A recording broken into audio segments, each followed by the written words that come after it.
మా కడుపు మీద కొడుతున్నాడు. మా రెక్కల కష్టం చేసుకొని మాకు కూడా తినకుండా తాగకుండానే బతుకుతున్నాం మేమైతే. ఎందుకు మరి ఇంకేంటంటే మీ ఇట్లా కొనే వాళ్ళు కూడా ఇక బిడ్డల గల్లు ఎట్లా చేయాలి, అప్పులు ఎట్లా కట్టుకోవాలి, ఇట్లా ఏం కొనాలి, ఏం పెట్టాలి. ఇదేం బంగారం రేటు ఏంది అది? ఇలా 2 లక్షలు అంటే ఎవరు పెట్టాలి, ఎట్లా చేయాలి? ఆగమైతే లేరా పిల్లలు? ఆగమైతే లేరా?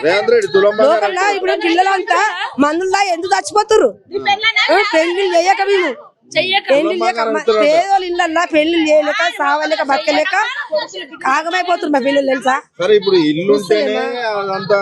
ఇల్లు కాదు, ఇల్లు అంటే కొంచెం ఉండాలి, కొద్దిమైనా కొంచెం ఊడల్లో ఉండాలి ఉండడానికి. అది ఓకే. అది ఏంటి పరిస్థితి అంటే చెట్ల కింద కూడా ఉండని కష్టం ఉంటే పరిస్థితి ఏంటి? విషయం తెచ్చుకొని తాగాలి, ఇంతమంది తెచ్చుకొని తాగాల. అప్పుడు ఆయనకు ఇంకా 2 ఓట్లు వస్తాయి, 2 ఓట్లే వేస్తాం అప్పుడు. అంతేగా 2 ఓట్లు ఎక్కువ వస్తాయి అన్న.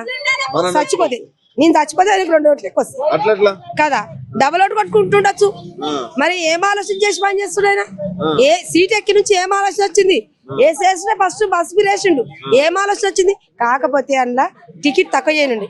100 రూపాయల టికెట్లో 50 రూపాయల టికెట్ చేయనుండే, 50 రూపాయల టికెట్ చేయనుండే. మెదకు నుంచి ఈడికి 50 రూపాయలు ఉండే టికెట్, ఇప్పుడు 100 రూపాయలు అయిపోయి. అలా కొంచెం టికెట్ తగ్గియనుండే. బస్ మీద వేసిండు. ఏం లాభం?